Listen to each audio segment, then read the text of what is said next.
Hi, welcome to Tarot Tuesday. This is for the week of February 4th, and we're starting off on a good note. We have Jupiter moving from retrograde into direct today, starting February 4th, which means that if things have been feeling funky since about September, things are going to start to turn around for you. We also have Venus moving from Pisces into Aries. And so Venus, the sign of love, Aries is normally a very fiery Mars sign, but it is gonna call for your any kind of relationships to go from this dreamy, is it real space to direct, forward, fast communication. We also have Mars, though, still retrograde in Cancer, so there still might be tensions. And especially if you are asserting yourself into spaces, you're gonna have a little bit of contention with Cancer being a little less direct sign. Yeah, so that's what we're starting with, and we're gonna move from Aries to Pisces.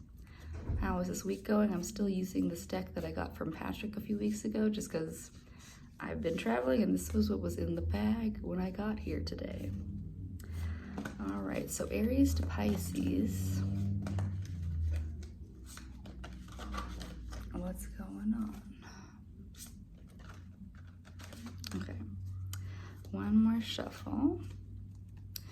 Aries, you have Brazilianite. And so like I said, we have Venus in your sign right now for this week, and it's asking you to just be a little bit more flexible, be a little bit more open to what's happening versus, like I said, how Venus is going to want to move right now, which is very direct and cunning. Just know that that's not the speed of everybody. So Aries, like while you want to be rushing through things, your ruler is still in Cancer and it's still retrograde, and it's asking you to listen to your people and be flexible for what others need of you at this time. Yeah? Okay. Then we have Taurus. Taurus has Opal. And so Opal is a very youthful stone. It's usually a stone that you give to children. A lot of people have been using this instead of diamonds, which is, as far as an engagement ring, it is a beautiful idea. It is a very soft stone, though. Opal is one of the softest stones. It's very fragile. So, it still needs to be treated with this delicacy, like treated as a dainty little stone versus a diamond, which is the hardest stone possible. So for you, Taurus, it's saying that, our joy can be this fragile thing. The glass is half empty or half full depending on how we view it. And we're being asked right now, Taurus, because your ruling planet has this fiery energy in it right now, still be gentle with yourself, especially. Yeah? Okay. On to Gemini. I do this every time I get to Gemini. Lapis Lazuli. And so this is also the stone that was used a lot in Egypt. It's tied to, here it says past lives, but it's tied to your intuitive space. And you cannot access that intuitive space if your mind is cloudy in any way, shape, or form. So Gemini, and also Jupiter is going direct in your sign. So you might find some luck right now, but you're still being asked that if there's anything fogging up your mind right now. So we are at this point in the year's wheel cycle where it's kind of that pregnancy pause. And so you can't be forcing things right now because they are not ready. There is no way to force your mind. You can't, there's no telekinesis at this moment. You're gonna have to just, use this moment to be paused. Meditation is gonna be very helpful for you to clear the space so that when you're presented with things, you're working from a place of presence and not reaction. All right, we're on to Cancer. Labradorite, take action. Like I said, Mars is in your sign, it's retrograde. And so this is a time, Cancer, to learn how to assert yourself in a way that isn't just an emotional response, reaction, like a knee-jerk reaction. You need to be taking action from a place of maturity. And so labradorite, I mean, if you have these stones that I'm talking about, they would be good for you to work with. Labradorite is also a very gentle stone. In protection-wise, it's a good way to keep grounded in the moment. So for you, Cancer, being grounded in your body so that you aren't reacting to a situation, you're coming from a place of, where you aren't just, emotionally reacting in the instance. Yeah? Okay. We're on to the next arc. We're on to Leo. Herkimer's diamond. This is, this stone is usually very small when you get it, but it is a very powerful stone. And so it's saying here in dreams, but Herkimer's is a stone, it's like quartz, where if you have it, it just enhances everything around you. So Leo, you might be that enhancer in any moment. So if you need to be working on a business project or something, you are going to be just whatever little touches you have are going to add that extra oomph to whatever it is that's going to get it done. And so dreams as well, like I said, this is a time of gestation. This isn't necessarily the most active time of the year.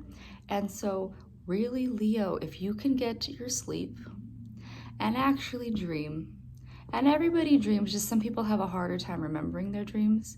And so really lean into getting the right amount of sleep. If you get a ritual around your sleep, remembering your dreams will be easier. If you aren't just doom scrolling till your phone hits your face and you pass out. If you have a slow down, going to bed with intention of, I'm going to remember my dreams, even if you wake up and jot them down, because you can forget them relatively fast after waking up. So wake up, journal a little bit, anything. If your dream had a deep impact on you, you will feel it. That was the main thing. I went from remembering all these little symbols of the dream to, no, this dream left an impression on me. What was that impression? And then see where that can be recalled throughout the day. If there is something that reminds you of your dream throughout the day, that's a good sign that there was something premonitionary in your dream. Yeah? Cool. All right, we're at, I keep doing this, it's Virgo. Virgo, hematite, grounding. Who would think that a Virgo needs grounding? It's you guys. Anywho, so Virgo, just remember that to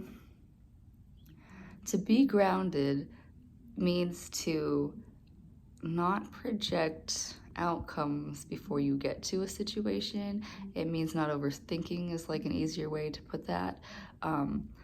Get back in your body, Virgo. Virgo, now is the time, and it's a restful time, but be easing back into your body. And so if there's any little thing, if you can add a little walk after dinner, or if you can, just do 5 minutes of stretching in the morning, those little things that bring you back into your body, or you just changing something in your food to root vegetables are one of the most grounding things you can put in your body. If you can change any little thing and just start with a little thing, by the time spring comes around in March, so a little bit over a month from now, you will feel a lot more grounded and present if you can just start to make those little tweaks now.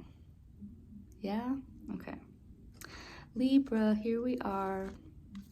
Fluorite and learning. This is very appropriate for me anyways. So Libra, fluorite is saying that you have to be open and receptive to whatever there is. And so learning doesn't necessarily mean that you're going to go into a class setting and learn. If you are not learning every day, you are just giving up on life. So be open and receptive to every day and let life teach you something new because it's out there for you.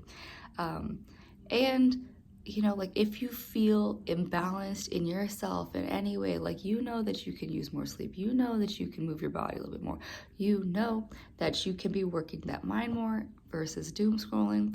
If you know that, you know, like there's just things that need more balance, like in your life. If you need more meditation, whatever it is, Libra, that balance is on you to figure out how you find it throughout the day. Yeah. And I'm just talking to myself.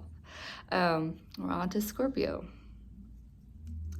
Scorpio, we have fire agate. There we go. That kind of works. So, fire agate. Scorpio, life is more enjoyable when you decide to allow it to be. And so creativity, you know, like, yeah, like you can do actual creative things. But I think that a detriment right now is that just because of where we all are, is that people feel like if I'm producing something, like if I'm creating something, it needs to be for profit. Why don't you just do it for the sake of doing it because it gives you joy? Like if you want to eat an apple, cut it up, stylize it on a plate, give yourself that little bit of joy that came from creating something beautiful before you like ate it. Could be just like, yeah, in what you choose to wear and express yourself in. Like, have you come into a rut with like what you have on you, how you stylize yourself? Like, even makeup is a very light little thing and how you can express yourself differently. So, Scorpio, let every moment be a place where you can tap into your creativity.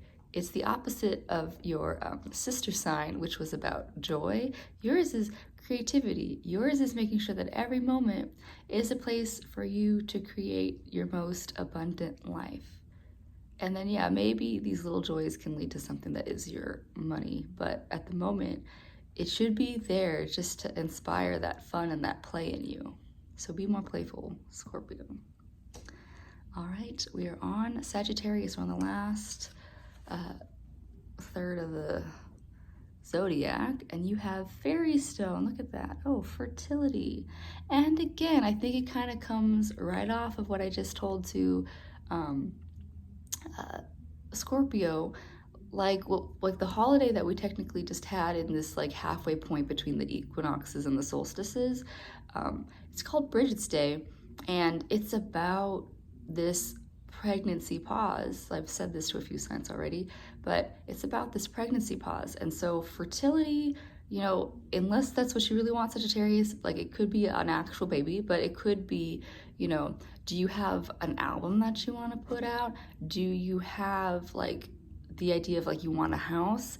Things like that. You're just kind of fertile and abundant with these ideas of what you want to birth out into the world.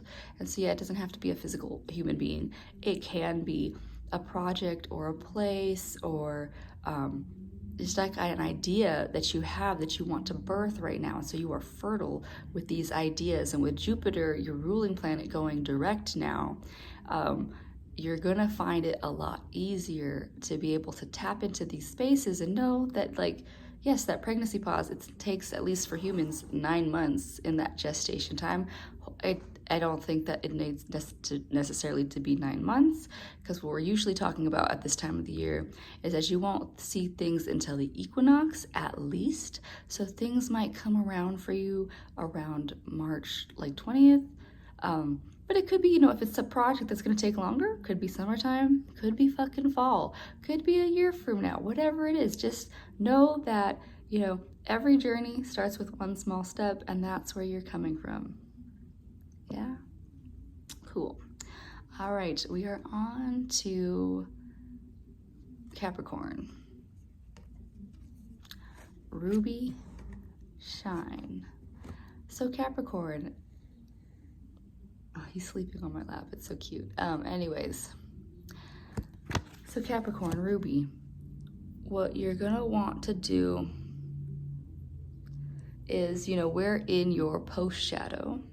And so things might not feel as nice as, you know, around your birthday season, which, I mean, I will give that from what I know of Capricorns, that even your birth season feels like a hard time because you're starting from the solstice. You're starting from a time of the longest nights and shortest days. And so, what the point of, say, like the story, like those like solstice stories, is that you need to find that light within you that is your spark that keeps you going. So, Capricorn, if you don't feel like your bright, shiny self, that's also okay. But know that nothing outside of you is going to be the peak of your joy. The joy needs to be something felt and known within you. So Capricorn, your biggest thing right now is to learn how to be comfortable with yourself. And that, you know, like the Grinch, that little heart that, you know, grew like however many times larger than it was. It's gotta come from you. So when you feel it, that's when you're gonna feel like you're gonna really feel that glass half full. All right, we are at Aquarius. We're almost done. Aquarius, it's your birthday season. Happy birthday. You have rose quartz and its inner child on this card. But rose quartz is also another stone like we gave to Taurus, where it's one stone that's very gentle, so we give it to kids a lot because it's something that they're going to benefit from having. So for Aquarius, also again, like that innocence, that childlike innocence is still within you. You just have to feel it. And I know that right now the times are not calling for us to feel that, you know, like they're like, it's literally meant, it's like a fear tactic to keep us feeling small and suppressed. But no, we have to choose, like we know right from wrong. We know for ourselves, and so you're also the humanitarian of the zodiacs, like that's kind of why it's coming up for you. Like we know better, we know what's right for us and for our collective. So Aquarius, it's also my Mars, so that's maybe why I'm getting fiery with it too. But Aquarius, the best thing you can do for yourself and the world right now is to honor that inner child within you and come from that pure, innocent space of literally, we wouldn't want to come from a place that is going to step on other people's toes for no fucking reason. So, Aquarius, you can lead and rebel at this time simply by holding that innocent space, that childlike innocent space. And that is also a very happy place to come from. I see it as like the 6 card in tarot for 6 of Cups. Yeah, that's you. So find your joy and choose it and keep doing it every day. Yeah. Last card, Pisces. The fuck? I can't pronounce this word. I'm not even gonna try it. It's like Cacoxenite or something. Caca.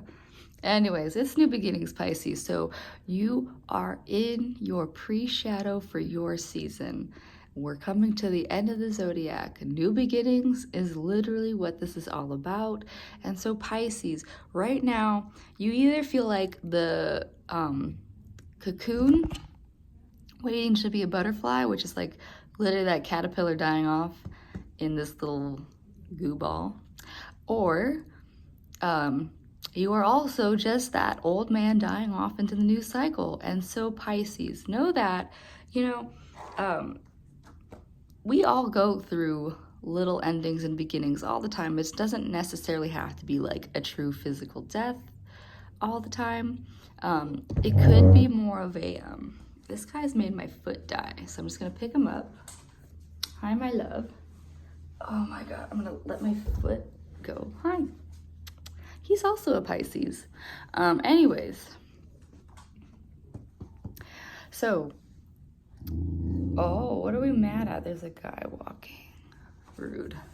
Anyways, so we all go through little deaths. And it's not a bad thing. It's just, you know, my best story on how that works is, so this guy, I used to not have a pet that kept me anchored to a place. I could just, you know, pick up and go whatever the fuck I wanted to. And then I met this guy. And while he's looking at a man right now, we were looking into each other's eyes for like 2 fucking hours. And in that 2 hours, I had to kind of decide to let that freedom that I had die. I had to even just rethink like what plants in my house are gonna kill this dog. And he was chewing on my dress, and I was like, what cords do I need to put up so I don't kill this dog? And yeah, and so that version of me that had all this freedom to do whatever the fuck I wanted had to die so that I can have this guy in my life. So Pisces, if there's big things that you know need to shift, it's gonna make your life look different. Not gonna lie, but it can be, you know, it could be something that you know, you're not gonna miss it once you go past that threshold of the change. So don't be afraid of that change. All right, well, that was everybody. Happy, and like it's Aquarius season. Happy Aquarius season. We are in a bigger Aquarius moment with this Pluto, generational Pluto in Aquarius. And so don't be afraid of those changes. And know that, yeah, right now it's a moment of pause. So if things are not happening as fast as you would want them to, it's not the end of the world. It's gonna come. All right?